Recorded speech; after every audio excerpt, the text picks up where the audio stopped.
வணக்கம். இன்றைக்கி 17/7/2024. இன்றைக்கி மேலேருந்து கீழே வந்தாச்சு. 23 நிமிஷம்.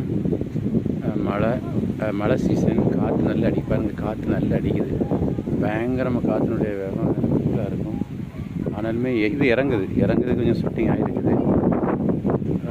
தெரியுது கொஞ்சம் ஷூட்டிங் ஆகிருக்குது. ஆனால் வெயில் டைம்னால் நல்லா ஊற்றுன்னு ஊற்றும். Thank you Herbalife, thank you Marcus, thanks wonderful opportunity. Thank you ராஜதில wellness and weight loss coach. Thank you all customers, thank you all doctor, thank you once again all customers, Marcus and company corporate Herbalife. Thank you, bye.